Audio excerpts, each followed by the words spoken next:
Welcome, ciao. Welcome to The Expansive and our last pod of 2024. It's really awesome to have you with us. And as always, I'm joined by Erik, my co-host, and it's been a wonderful year to be spending time with you, with Erik, and with Erik. I don't know what's wrong with me. I can't talk today. With it's you, Cancun. Erik. It's Cancun vibes. It's Cancun. It's Cancun. It's what happens when you've been sitting in meditation for the past week, not speaking to your anyone, mouth, but you just forgot. yeah. It's the first day I'm speaking with my mouth again. Yes, here I am. All the way from Mexico, greeting you all. Welcome back to our pod. And Erik, how are you, brother? Hey, dude. Yeah, I'm so well. I hope I left Mexico in a good state for you. I told them that you were coming. I told them to receive you well. So I hope that they've done that. I loved my time in Mexico. Sure. What an incredible place to be in. And how amazing that we were literally we like almost flew past each other of all the countries in the world. As you left, I arrived.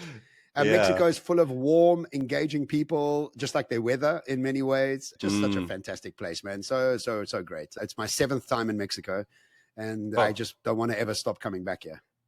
Has every time been for a Joe Dispenza retreat? No. I've also done a couple just talks. Yeah. I've done a couple talks. I mean, remember the way you got your talks was by me doing my talks here. You know, I go in, pioneer, then hand the baton over to Erik. You know what I mean? So I'm making sure everything's lacquer for you. And then when it's lacquer, then I say, okay, Erik, it's time for you to come in. Thank you. Pleasure. I appreciate it. I've just finished my 10-day meditation retreat. So I'm bubbling with a lot of different energy and a lot of different ideas. So really looking forward to this pod and unpacking 2024 together and just reflecting and seeing how the year has gone. And obviously, you've got new Hardy-Dar pets. Is that what's happening inside your new house? No, that is what is the big one with the colorful tail? Oh, the peacock. Peacock, yeah.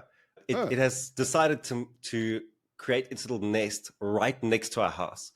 And it is the loudest thing that squawks at like 4 o'clock in the mornings. Oh, wow. So that's the new tenant right next to us. But listen, dude, so I think let's do it like this for today. Let's have a bit of a debrief about your Joe Dispenza retreat and how that went for you. You've already shared some incredible things with us offline.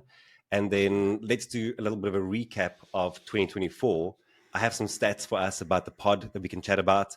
And then we obviously have some of our own reflections as well on what went well, what didn't go so well in this year, and how did our word of the year play out as well. So I think kicking us off, tell us about Joe Dispenza, dude. This was your first 10-day retreat. I think the first 10-day that he offered. So how was that different from all the other ones that you've been on, and what have you come away with? So everybody wanted it and a 2-day extension. Everybody's like, 2 more days. And so nobody wanted to leave, actually. And so he's done 55 7 days. And this was his first 10-day. And what he was able to do was add new information into his work on day 8, 9, and 10, which is work I've never heard, obviously, because of nobody's heard, in fact, because everybody's there for the first time. What was really amazing about this event is that over 80% of people are advanced meditators. And whereas the other events are mixed between startup people who've just started meditating or never meditated and some advanced, this was predominantly advanced. So the energy in the room was immediately powerful because of the amount of work that people have done in the room, you know? And so I met people who've done 22 events, bro. I've done 13. I thought I'd done a lot. I'm like, I spoke to these girls from Chicago. Hey, my friends from Chicago, shout out to you. They listen to the pod. Shout out to you, my Chicagoans too. I was like, what? 22? Like, dude, I'm an amateur. Anyway, it was incredibly deep, incredibly triggering. The first 3 days were horrific. In fact, everybody I spoke to the first 3 days, everybody was ready to kill each other. And the reason is that you've got a body that is continuously busy and full of adrenaline because you're in your normal life. And when you come here, you're forced to sit quietly. So you've taken this wild stallion that you're forcing to sit down, and the stallion's bucking. It's just bucking. It does not want to sit still. It's finding every reason not to go deep. It's like, it was a very difficult 3-4 days. In fact, in those first 3-4 days, I'd committed to myself to never come back to another retreat. I was hating it so much. And in fact, I met 2 or 3 people who were about to leave and they got coerced to staying. And then by day 4, day 5, something just popped, you know, and you just like, phew, and you move into that sort of like incredibly blissful state. And the major thing that I picked up on, and I've spoken about this on the pod before, is the ability to name and tame your personality traits. And I did the most incredible realization and discovery that I've got this character inside me called Courtney. And Courtney always takes me to court. She's continuously judging me. And because of a continuous judging of me, I'm continuously trapped in a place of defending what I want in the world, not deserving. And it was so incredible meeting her because, and for people who haven't listened to the pod around this, is the game is to become the sort of the king of your kingdom or the queen of your queendom. And in order to do that, you need a peaceful citizenship. And the peaceful citizenship is to name some of your personality traits and hear them out and love them and hold space for them. And so I've introduced a bunch on the pod, and this time I met Courtney. And Courtney is this person that continuously makes me want to defend myself. And that was like day 4, I met her. And when I did meet her, she was emancipated, exhausted from working so hard to try and keep herself alive by continuously giving me new things to want to defend, which is the weirdest thing. I was trying to sit there and I was continuously in an argument with myself, with other people. And I was like so bamboozled by it. I was like, what am I arguing about here? And by day 5, I realized that if I really and truly thought I deserved the reality I wanted, I would have never created the character Courtney to get me to keep continuously wanting to prove to the world that I deserve what I deserve.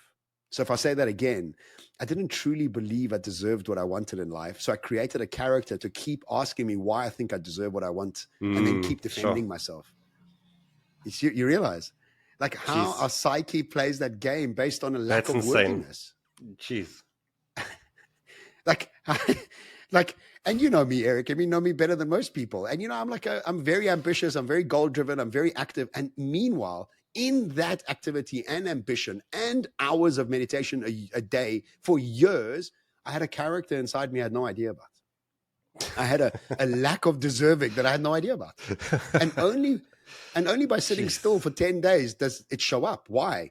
Because you're sitting still long enough. And the problem is we don't sit still long enough. And so what happens is we don't sit still. And so we never meet the characters. And they keep ruling our lives. And you know me, bro. I'm not like, I don't know many people as optimistic and ambitious as me. And I'm still suffering from that. I'm like, what? Who is this character coming here saying this to me? Anyway, so I've met her, I've loved her, I've integrated her, and there's been many tears, many sobbing tears when you start to realize that you've been carrying this weight around you without knowing it. And when you start to cry, when you've realized it, it's a beautiful washing away of an old way of thinking. And if you think of tears as a windscreen wiper, washing away old visions of yourself to see more clearly, I'm still feel emotional about it because I didn't know I was carrying this. Dude, I'm 50 years old next year. I've been carrying this for 50 years. 50 years. Think about people that die that never discover these characters inside them and develop personalities and realities based on triggers and insecurities that they have no idea they're carrying. Oh, God. Dude, it's just the most beautiful thing. It's layers upon layers upon layers. And the reality is that for most people, it'll go unnoticed their entire lives and they'll be driven by these subconscious patterns their entire lives. And that are negative. And that are so deeply integrated. And, you know, I often reference this stat in my talks that I found somewhere that said 14%, so 14% of people have a high level of self-awareness. And like, it sounds crazy when you think of it like that. But then, you know, using this as an example, you know, I classify you someone with a very high level of self-awareness. But self-awareness isn't just sitting and like knowing your patterns cognitively. It is like being able to unravel those deeply embedded patterns. And it actually makes sense to me that so few people have a high level of self-awareness because they don't do the work required to go and uncover those deepest layers and to shine a light on where the shadows are. We prefer to just stay superficial, and we think like, oh, if I'm journaling enough, then then I have enough self-awareness, or if I'm getting coaching, I have enough self-awareness. You don't, because you're not going into the crevices of your mind to go dig and to see what was laid as a foundation many, many years ago. And so actually that number actually makes total sense to me. Yeah, well said. I like that. And it is deep crevices. And the only way you access those deep crevices is through stillness. You can't access them through anything else, because you have to get to a point where you become an observer of your thoughts. And when you are when you're truly an observer of your thoughts, and you're able to engage with them as characters, you then are having an ability to build a conversation with those aspects of yourself. Whereas before they were ruling you, and now all of a sudden they become just characteristics that you can work through. And the last thing I'll say about this event is he spoke a lot about time travel. And, it's a weird concept to think about time travel, but the truth is there is no time. Time is a construct of our world. And even in this world, time is experienced differently. If you're highly stressed, you never have enough time. And if you're super chilled on holiday, time goes away so quickly. Like, you've got so much time, you got everything stretches, and then sometimes it goes quickly, and then sometimes it stretches. So time's very malleable. And time travel means your ability to move between timelines. And what he really honed in on was the fact that our reality is made up of atoms, and atoms are 99.999999% empty. What we are visualizing and seeing is 0.00001% of reality. And so we have this potentiality around us that's pregnant with potential, that's pregnant with opportunities. In fact, any opportunity you can imagine. But because we are so honed in on this 0.0001% of reality, we never are able to take our focus away from this 0.001% reality and put it somewhere else. And when we're able to do that through a process of meditation and stillness, we time travel. We literally time travel, because what you're doing is you're moving timelines, because your focus moves onto another slither of reality. And so the whole point of this was time traveling between timelines at a pace. And so our skill set of the future will be our ability to focus on the unknown so we can awaken it. And the last piece on this, what you don't believe is real is not real. What you start to believe is real becomes real because of your ability to focus. And your most important skill, and the piece I sent you that I wrote, was your superpower is your ability to focus. And so when you're triggered and when you're stressed, you're actually not focused. Your focus is being determined by your history, your past, and your trauma. And when you're able to get over those and then choose what you focus on, and you start to focus on the unknown and start to time travel into the unknown, you now start to access different realities at an incredibly new pace. And the fact that he's doing this through science, he's a scientist sitting there, and he's on his way to the Vatican today. He's flying to the Vatican to present his latest research to the Vatican and to the science. And he says he's going to be on a podcast that 900 million Catholics listen to. 900 million Catholics listen to the Vatican podcast a year. He's going to be talking to them about neuroscience and quantum science. And I'm like, wow, the stuff's growing quickly into the mainstream. Listen, one thing I wanted you to also just share quickly is the conversation with 2027, John, because like when you mentioned that, I've been doing a very similar practice actually, but maybe I need to extend my time horizon a bit, is what I realized when you spoke about it, is that when I'm on the beach, often with the dogs, I'll talk about like the month that I've just had as if I'm talking to you and like telling you about my month and how great it was. So kind of doing a similar exercise, but I think not on the same time horizon, which might be a better way to think about it. Do you want to just tell us about that as well? Sure. So, I mean, obviously we have the Expansive book coming out, and I don't want to take any energy away from that, because I'm really looking forward to launching that with you. And we've got such amazing plans, and we've already pitched it to a few publishers, and all of them are keen to chat to us. And I love that. I love that. That's just, lucky us. Anyway, so I've got another book coming out next year called Future Memories. And with it, what I'm going to be launching is a range of different products to help you develop your future memories with much more ease. And one of the products that I'm going to be launching is Memoirs from Your Future Self. And so what will happen is that you will start the memoir in 2027. And what you will say is, you'll start it off like this. It will start off like this. Sorry. You won't believe what happened. It all started off in Cancun 2024. Let me tell you the incredible ride I went on from that event. And you start to unpack 2025, 2026. And by the time you get to 2027, and to be honest with you, I find 2027 very hard to think about. I'm very detailed in 2025. And then when I get to 2026, I'm like a little bit less detailed. And I get to 2027, I'm like, oh my God, I don't even know what, I don't know what 2027 is going to be, So yes, the time horizons are important. It does get a lot harder. But if you are able to sit down and reverse engineer through first principles the reality that you wanted from your future self, talking to your current self and explaining to your current self what has happened over the next 2 to 3 years, you start to literally write the script of the life that you want to live. And I found that every time I've written a book like What's Your Moonshot, I wrote the script for my life because that was my first book. And I was in it was just asking you, how big do you think? And I did that. I thought big, and I'm still thinking big, and I'm still growing. And the second book was Magnetize. How conscious about how are you about your thinking? And I did that too. I was very conscientious about magnetize and how I was magnetizing the reality I want to me. And so every book I've written has actually been a memoir for me, but now I want to specifically write it about a memoir for my future self. And a great practice for all of us to have. But can I tell you, I think talking it out the way that you were, because you were describing it to me, and the way that you were describing it to me, I was like, oh, it's already happened to you. Yes, I thought you just haven't, because we haven't spoken for a while, because you've been on the retreat. You know, I was in Mexico. We missed each other on the pod. So we haven't actually like had a good catch up. So when you were describing it, I was like, oh, like that's amazing. Like, why haven't you told me about this earlier? And so if it can be relayed that convincingly about something in the future, then you're not just convincing me, you're convincing yourself. You know, I've convinced. That's actually the thing. That's exactly it. Yeah, exactly you sounded convinced. It sounded like it already happened. Yes. I'm super convinced because I spent 10 days living in that world, bro. I've been spending so much time developing that persona of that future John that it's so real for me that, you know, what he says in his meditations is like, wake up like it's already happened. Get out of your meditation, act like it's already happened, and keep moving. And what you were saying to me in off air is that you get up from your meditation, you move back into your normal life. What that means is that you need to meditate more.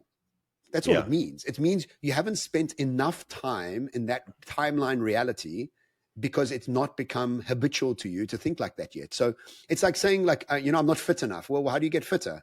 Just go train more, eat better. And so it's exactly the same thing. It's timeline fitness. And so how much more time can you spend in that timeline that you are really wanting to go in? Definitely. Yeah. But I think people should take this on as well. And like, it has to, when you think about that vision for the future, it has to come from a place of like being fully convinced that it's already there. Yes. And you're just working your way towards it now. I mean, it's already, don't I look richer to you? in the Don't reality. I look richer to you already? I mean, look at me. I'm like glowing with Bitcoin falling on my ears. It's the Cancun Ocean. That's all I'm seeing on you. I can see the. Yes, that's true. You know, that's true. Yeah. That's it. Right. Dude, so that's Dr. Amazing. Joe. Thank you for Dr. that. Joe. Until the next one. Yes, my pleasure. Looking forward to the next one. Really. I can't wait. So, let's make an intention of sharing one soon, Erik. That would be great. Man, that is very high on my list. Dr. Joe with you. Yes, let's do that. That is very high on my list. Yes. Let's do that. Now that you're rich, I mean, intention is set for that. Good. I like all right. Do you know what I started doing? I started calling a few of my friends my rich friends. And my friends are like, they always do a double take. They're like, what? I'm like, you're my rich friend. Don't you know you're my rich friend? They're like, you're right. I am your rich friend. There we go. Own it, bro. Own it. You're rich. I know how much money you're making. So I know you're rich. Yeah. I know how much money you're making. You're my richer friend. So that's true. But I want to own it. Yeah. That's good. This podcast is all about owning it. In 2025, it's all about owning it. Every aspect, yes. Have you already got your word of the year for 2025? Not yet. Okay. I'm getting there. Definitely. I can feel it. Do you have yours? Yeah. Yes, I have. Yeah. Okay. Don't tell us. I won't. No, I won't. We need the listens for the first episode of the new year. You know, it's always the most listened to episode. keep the suspense.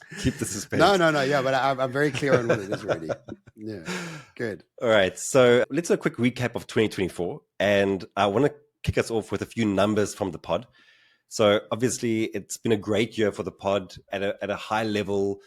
Two big things at least have happened. One is that we won Podcast of the Year at the Africa Podcast and Voice Awards, which, round of applause. Yes. It's a big deal, you know, and it's meant a lot to me this year specifically. Like last year, we won the Best Career and Entrepreneurship Award as well. Yeah. But Best Podcast of the Year is an entirely new level. A little bit bigger. It's a little bit bigger. Yeah. A little bit, yeah. And just on top of that, you know, the competition was much better this year. And also, podcasting, as we've said this before, it's a bit of a weird thing sometimes. It feels like we have these incredible conversations, but you don't know whose ears you end up in. And we've seen over time, fortunately, that we've ended up in all over the world, people from all different kinds of the walks of life, different organizations. So it's been great that we've known the impact the pod has made, but it's still great having this sort of validation.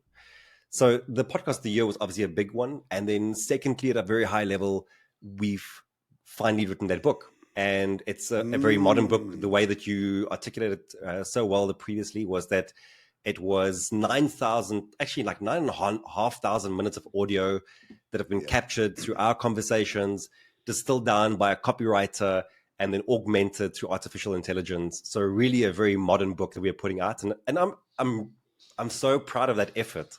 And I can't wait for it. We have the cover. I can't wait for that book to be in its physical form and for us to hold it and to sell it and to talk about it. And to whoa, they haven't said the last piece. What? And to what? And to create it as a bestseller, of course. Yes. Thank you. That's a given. So apart from those big highlights, here are a couple smaller things to know. We were listened to in 56 countries across the world, the top 5 being South Africa, the United States, United Kingdom, the UAE, and Canada. We just have to make peace with the peacock as the co-host here on this show today. That's right. No problem. Our most popular episode was the masterclass on networking. It's interesting. Well, the masterclasses overall we know performs very well, and I think people like the tactical stuff because we do speak quite high level across many of the pods. So I think the masterclasses, people enjoy the sort of like honing in on it. Our listener spread, most of our listeners are between 35 and 44.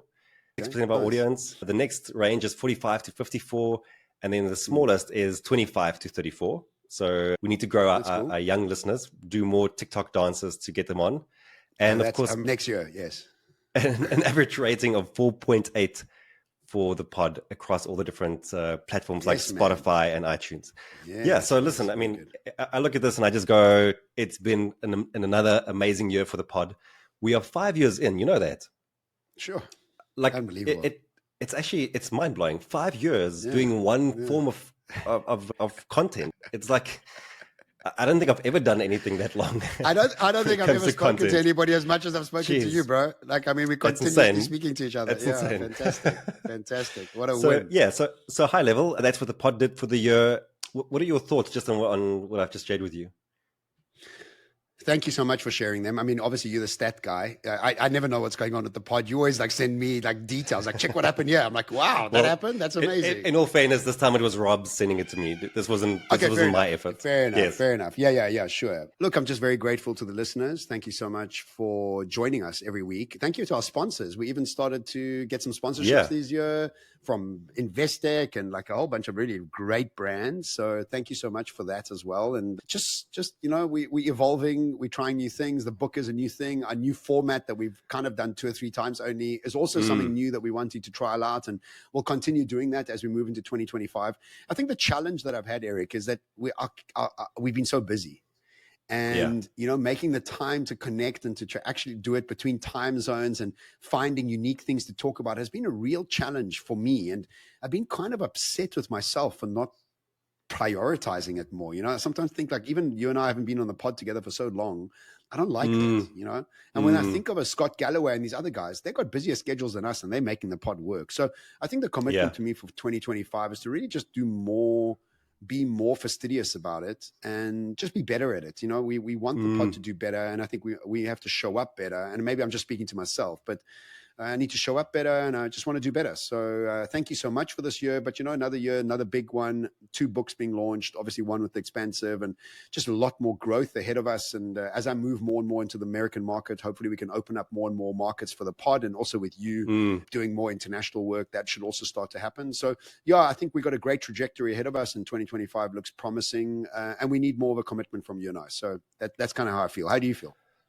Yeah, I agree with you. I do think that, typically how the format has worked is that I've always been quite stationary while you've been very mobile. And I think for the latter half of the year, I was also a lot more mobile than I usually am. And I think so. We've tried to coordinate across 3 time zones at certain points in time, and it becomes tricky. Tough. You know, it's not an excuse, but it does become tricky. But I've definitely felt the podcast is so integrated into my routine as well that I've noticed the absence of it. I've felt disconnected because we haven't been in that routine. And it's bugged me because I like the routine. I like the sessions that we get to jump on and have conversations and banter and become enriched and be more expansive as a result of actually doing this. Because that's always been a big part of why we get on, is that this is us in the process of being more expansive and sharing that process and hoping that others join us in that process as well. So it's noticeable for me when we aren't in rhythm. And I agree that I think we just need to, it's figuring it out. It's always just, you know, we move with the times and we move with where we move to. So we'll get there next year. But I think a recommitment is a good idea. Yeah, congratulations on your longest bromance. Happy anniversary. It's my longest term bromance. We are now moving into uncharted territories, Erik. We're now doing books together. Yeah. Now we're even doing books together. We're sharing covers of books. Yeah. That's a whole new one. I bless my other co-author, Iraj Abadian. And he is so proud of our book, Future Next, and he's on umpteen different interviews. And the one book he has is Future Next in the background constantly. And he constantly sends me videos of him being interviewed. I'm like, Iraj, bless you, bro. He's on Al Jazeera, BBC. I mean, he's on these major news networks. They ask him about what's going on in Iran and ANC. And I mean, his answers are phenomenal. Yeah. Every time I listen to anybody answer, I'm like, geez, he knows so much. So he's my proper, my man crush in many ways. And he's got our book in the background. I'm like, yes, man. Go, Iraj. Go. I love you. Go. So very good. We're always exploring new ideas and trends here on The Expansive. And a little while ago, we shared a podcast, The Current, brought to you by Investec. It's all about South Africa's shift to clean, sustainable energy. And here's something exciting. The Current just won gold in the business category at the SA Podcasting Awards. How cool is that we're starting to celebrate things about sustainability and about the shift to clean? There's one episode that really caught my attention, and it's all about electric vehicles. They say that in just a few years, 2 out of 3 cars sold will be electric. I also learned about SA's first electric mini taxi, and this is really, really exciting. It's called the e-Kamva, which means future in Xhosa. It seats 15 people and runs entirely on batteries. And for businesses, there's even leasing options for these EV fleets. For anyone worried about things like charging stations, there are already over 500 charging stations across the country and more on the way. It's not just about going green. It's about what's going to happen in the future and for us to be part of it. So whether you're curious about electric vehicles or just love hearing from industry leaders, check out The Current. It's hosted by Iman Rapetti and dives deep into topics like this. You'll walk away inspired and maybe even ready to make the change. The link's in our description. Go give it a listen. All right, dude. So let's shift from the pod to a little bit more personal and through a few reflections for us to talk about as we close off the end of the year. So first one, what has been your favorite moment for the year?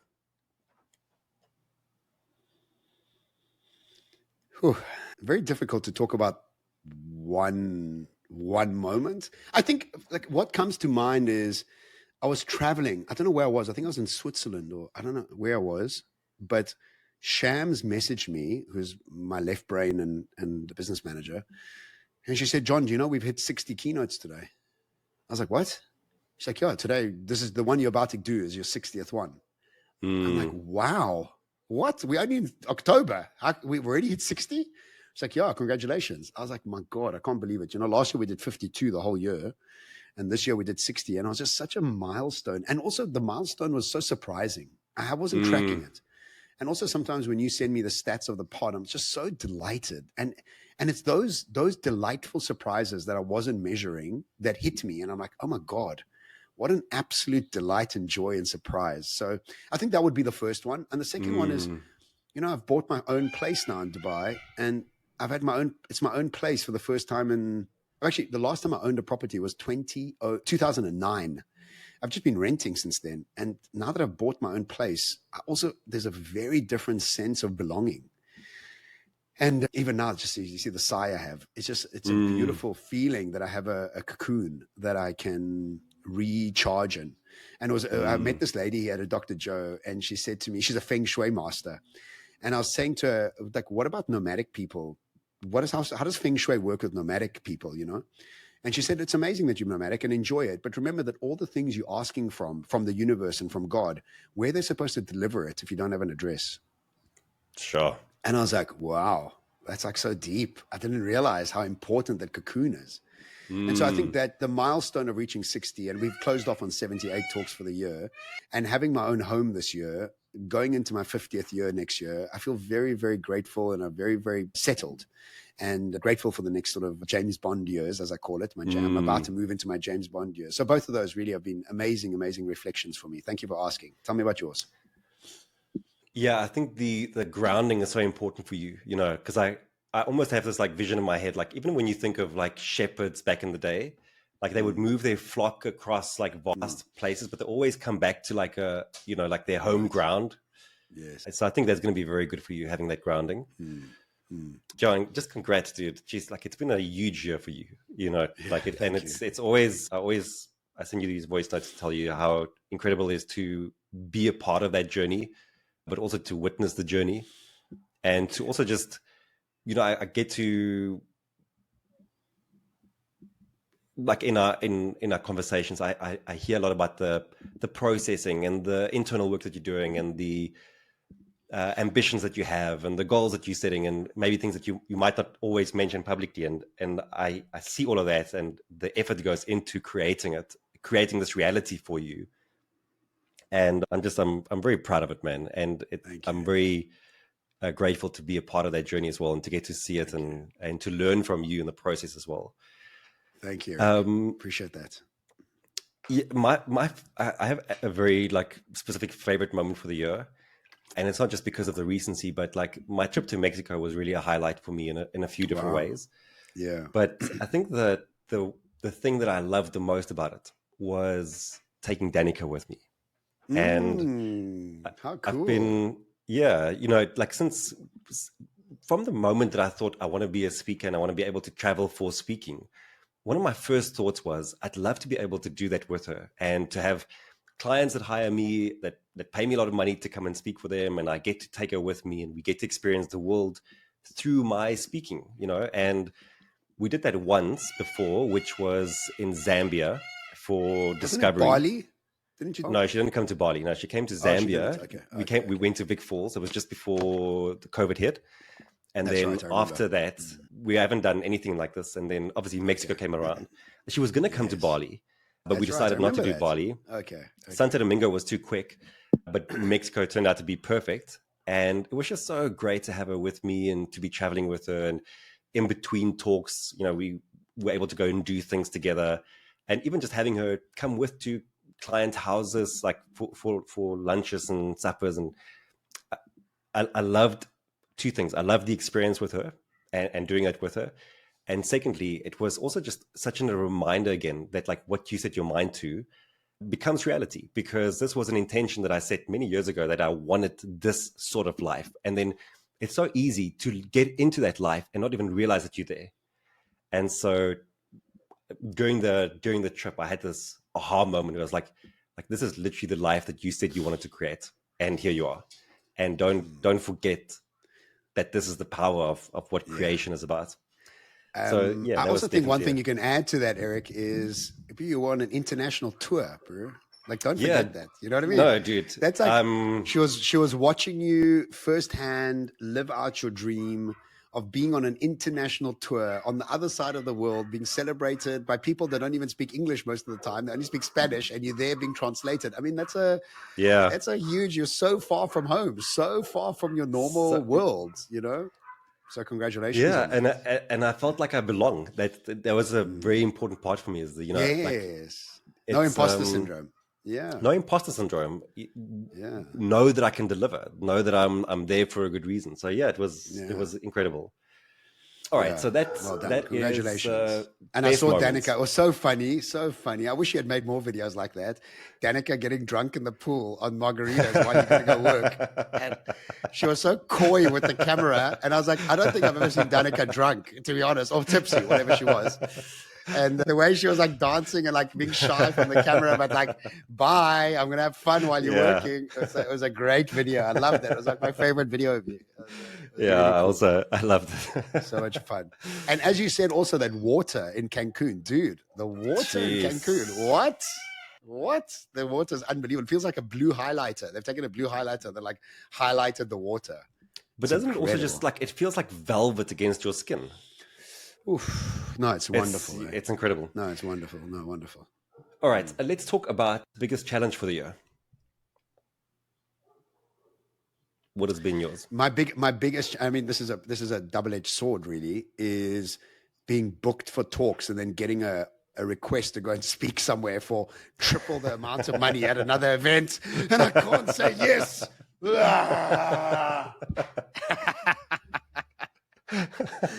And you know, that happened so many times. Eventually Shams and I were just laughing. We're like, another event on the same day as that other event that we agreed to 6 months ago at 1/10 of the price of what this other event is going to pay us.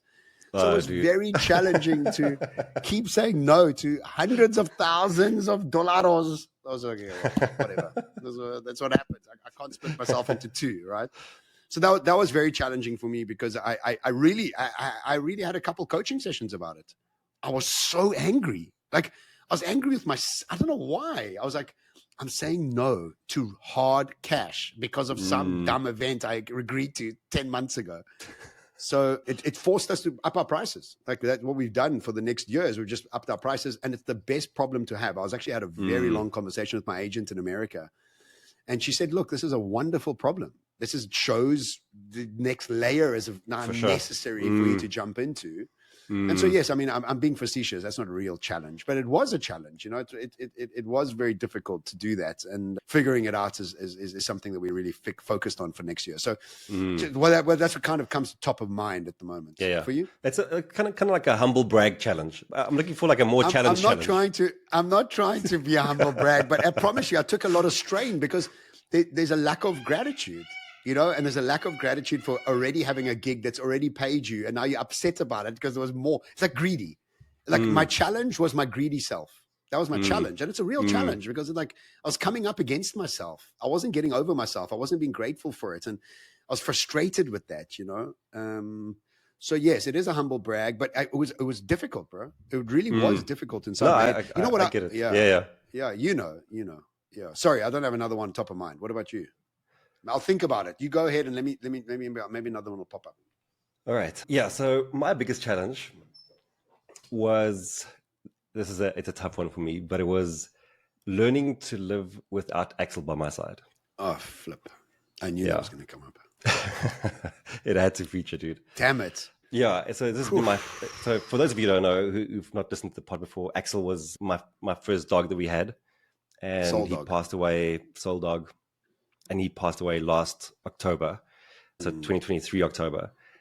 First full year without him, first year having to celebrate or do his, like, a memorial for him on his day of passing. And yeah, it's been brutal. It's been really tough, but it's also been like, there's been moments that have like felt a little bit easier. What's been pretty amazing is like Google Photos, you know, every day sends you like these memories, and like there's not one memory that he's not in. So it's been cool to see like how deeply integrated he was in my life. And I think through this, like, there's been a couple of things that I've learned about grief. This peacock is really like making itself known today. There were a few things that I've like deeply come to appreciate about grief this year, and I still wanted to do an episode on grief as well. Yes. The first one is that there's this quote that says, when it's all said and done, grief is the price we pay for love. And I think it's, you know, you realize how true it is the deeper you go into your grief. The second is that I think, as with everything in life, you have a choice in how you respond to your grief. And some people have the tendency to clam down, which makes sense because it's a very painful thing to go through. But if you let it, then your grief will crack you wide open, and it will make you feel that love that you've lost even deeper. But it'll really catalyze a different future for you. And I think that's what's really happened for us. Like, when I look at the life that I have today, I see Axel in so many things in how he created the future that we have today. And so like Jaeger, Atlas, even my relationship with Dan, like all of that has been strengthened as a result of him. And the one thing I did realize as I was preparing for this was Axel also put in motion for us going on all these adventures. Like we would go away like almost every month, and we haven't done that at all this year. And I think that's because he's just not been there. So it's been a good reminder to get back into that. And then the last thing that I just want to tell you about that is that, again, like my time in Mexico was really like meaningful to me in many ways. One thing about Mexico is that they have a very different relationship with death compared to right. many people. Yeah. So they have Dia de los Muertos, which are the Day of the Dead. Day of the Death. Yeah, Day of the Dead. Yeah. And so what they do is they celebrate death, and they don't see it as something to be like hidden or just to, think about it in painful ways all the time. They want to celebrate it. And so they, on during this festival, they put up altars of ofrendas, and then they'll do the thing they like the most. Like they put food they'll in front of their like picture, the food or alcohol, drinks whatever. Yeah. And they've actually now included it to include pets. So that's like a newer thing. Yeah, because generations are changing. Sure. And so now they're also making time for pets. So I got this little I don't know if you can really be able to see it, but it's focus. Oh, there we go. I got it. There we go. Oh, cute, man. It's like a little memoriam for Axel. And what I wanted to say is that what Dia de los Muertos, like the prime idea behind it is that you die twice. The first time is when they put your body into the grave, and the second time is the last time that someone speaks your name. Oof. And so the idea is that through the Day of the Dead, we never stop speaking your name because we are always honoring you. And that's been like, I've been thinking about that so much for Axel. Sure. Yeah. Sorry. Wow. I'm holding back my emotions in a big way. I know. Yeah, so anyway, I know that. I know that process. Yeah. Yeah. I mean, we've dedicated our book to Axel. Yeah. Anyway, so that was. Thank you for that. That was definitely my biggest challenge, and it does get easier, bro.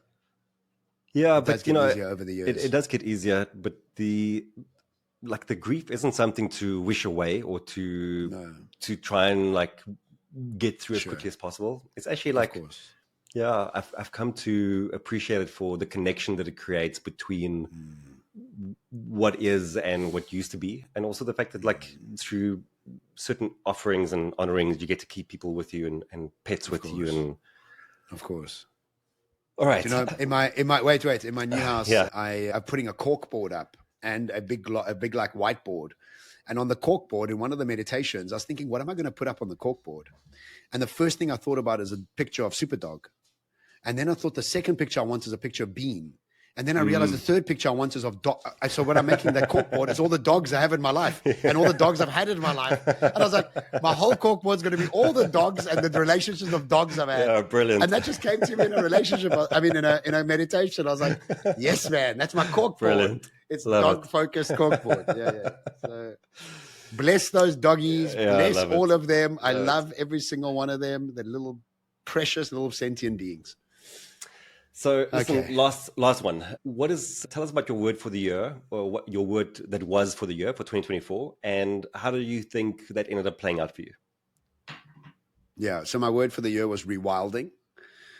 And it was about accessing my true masculine and to celebrate my true masculine. I think society has created a world where you aren't really allowed to show aspects of your masculinity. They seem out of kilter in some ways.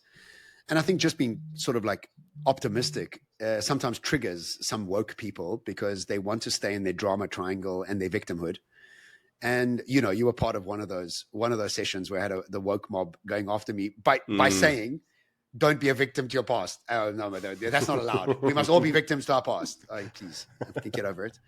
So if you are listening to this, please stop. I don't want you to be listening to this if you're a woke member. So yeah, I think the rewilding really, really, really has helped me to access parts of my masculine and, more importantly, accept them and forgive myself of anything that I thought I had done wrong, because I've done nothing wrong.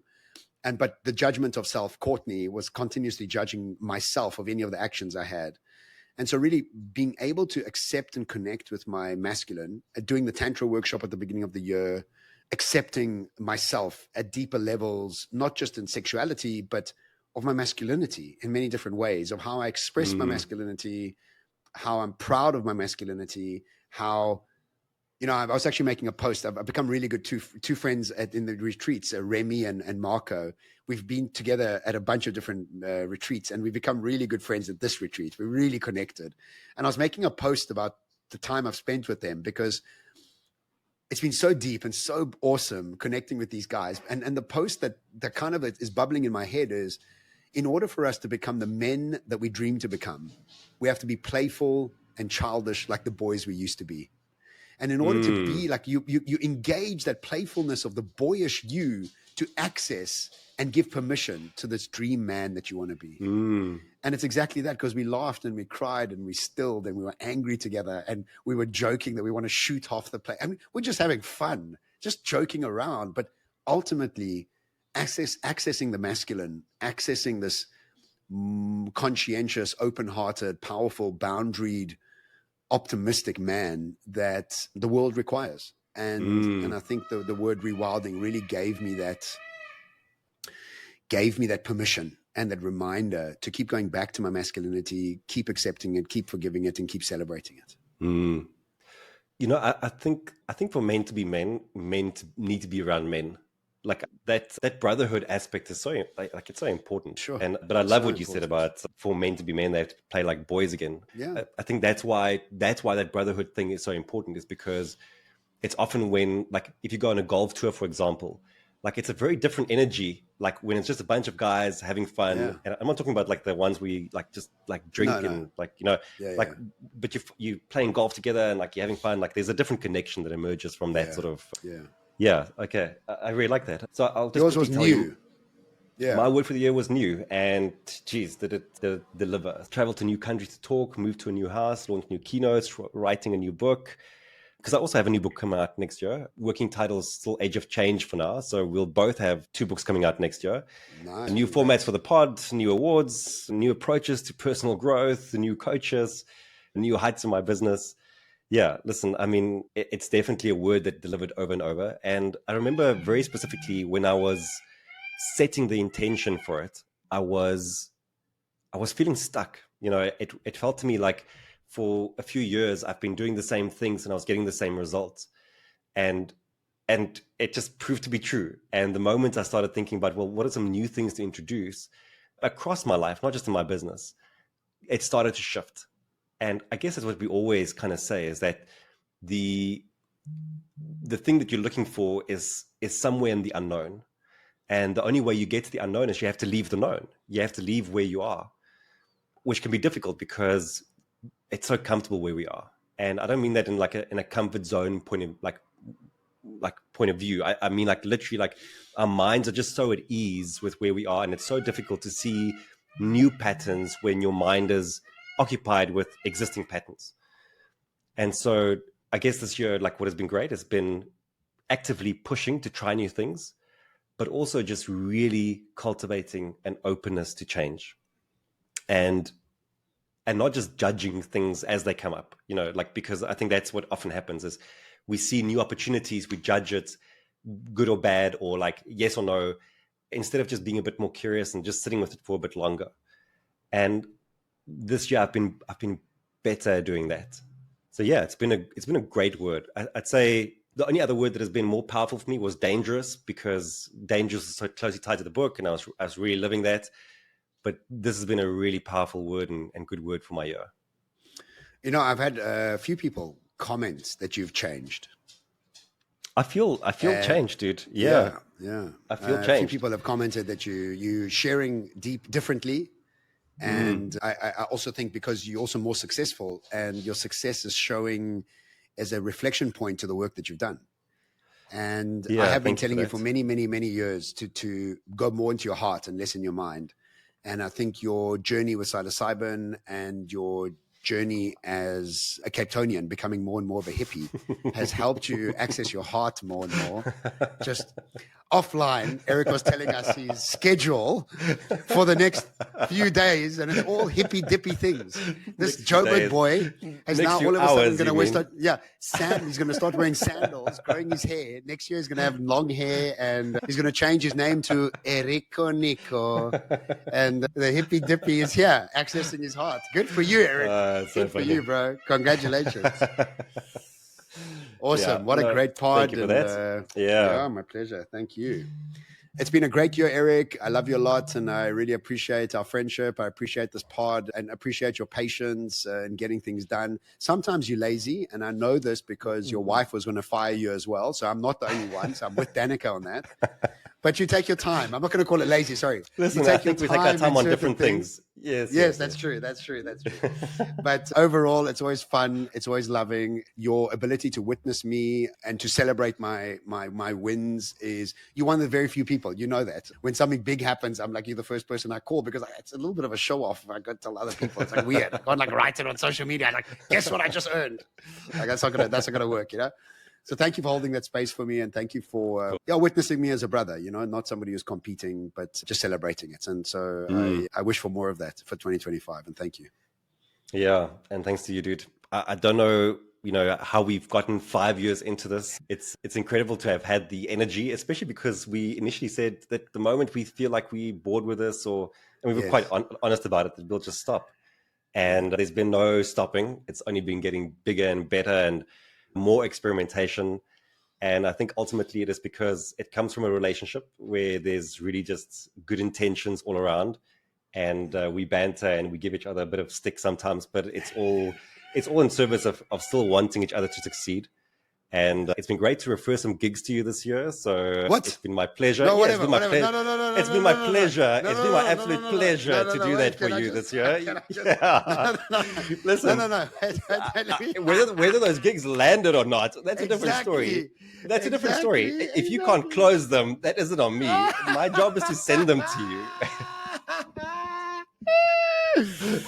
Look, but thank you for the... Wait, the only time a gig is when that money's in my account. Otherwise, it's called a referral. I can't close them for you. You're right. It's been my absolute pleasure to refer to you this year. Thank you for the referral. Thank you. And thank you for the referrals that you've sent to me this year as well. I've sent you the gigs. No, they're different. Erik. Let's clear it up. I'm your number one sales agent. You're my number one referral agent. They're very different. They're very, very different. But thank you. Listen, it's been a blast. I have to go to a sound bath. So thanks again for the year. It's been phenomenal. I look forward to 2025 and everything that it's going to bring. To all our listeners, of course, you know, the most important people on this pod, we've appreciated your patience with us as we've gone through also recalibrating the pod and figuring out new formats, and also having, you know, quite admittedly being inconsistent with the pod for maybe this Q4. But know that you have our commitment that we are going to get back into a good rhythm for next year. Right. Bigger, better pod, and more insights, more helping you to become a master of change, more helping you figure out how to deal with this rapidly evolving world around us. You know, every day, like I've been playing with AI a lot, and also trying to find ways to bring it into the pod for us. And I can tell you, it's a damn exciting world we are moving into. At the same time, like we've said, very scary, and we're having to figure lots of things out.